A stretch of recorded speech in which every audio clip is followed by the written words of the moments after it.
اب بعض بھائی بسم اللہ الرحمن الرحیم رمضان میں جب شیطان قید ہے تو ہم گناہ کیوں کرتے ہیں، یہ سوال اکثر پوچھا جاتا ہے۔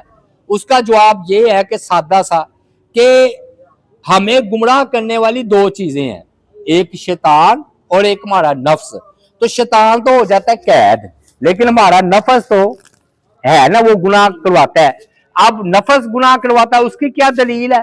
کئی دلیلیں ہیں۔ خطبے میں ہم کہتے ہیں، نبی علیہ الصلوۃ والسلام خطبے میں کہا کرتے تھے وَمِن شُرُورِ أَنفُسِنَا، کہ اللہ تو ہمیں ہمارے نفسوں کی شرارتوں سے محفوظ فرما۔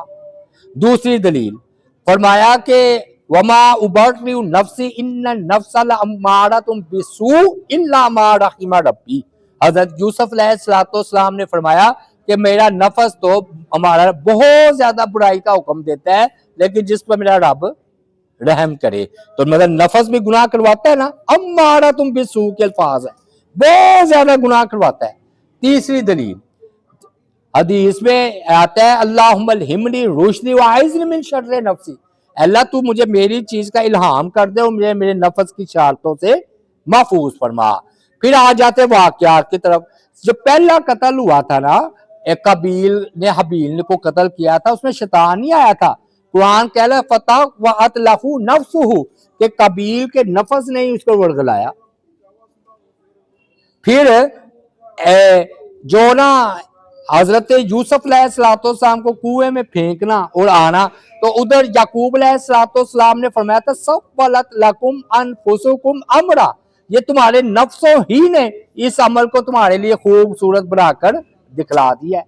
اور آخری بات حرف آخر، سوال یہ ہے کہ شیطان نے تو ہمیں گمراہ کیا، شیطان کو کس نے گمراہ کیا؟ بعد میں سمجھا پا رہا ہوں کہ نہیں؟ شیطان کو کس نے گمراہ کیا؟ شیطان کو اس کے اپنے نفس نے ہی گمراہ کیا ہے۔ یعنی کہ ہمارا جو نفس ہے، اور ویسے بھی آپ جا کر دیکھ لیں غیر مسلموں کے بے حیائی کے اڈے ویسے ہی بات ہیں، گناہ ویسے ہی ہونے۔ ہاں، جو مسلمان ہے جو روزہ رکھ لیتے ہیں تو کمی آ جاتی ہے۔ تو اس لیے یہ کہنا کہ گناہ شیطان کرواتا ہے، پینڈل مارے ہو نا سائیکل کو یا گاڑی تیز دوڑائی ہو، تو اگر آپ گیئر دینا چھوڑ بھی دیں رفتار تو وہ چلتی رہتی ہے۔ وہ 11 مہینے گیئر لگا ہوا ہے، پینڈل مارے ہوئے شیطان نے، تو ایک مہینہ ویسے ہی وہ آگے چلا جاتا ہے۔ تو اللہ تعالیٰ سے دعا ہے اللہ تعالیٰ عمل کی توفیق عطا فرمائے۔ وما علینا الا البلاغ المبین۔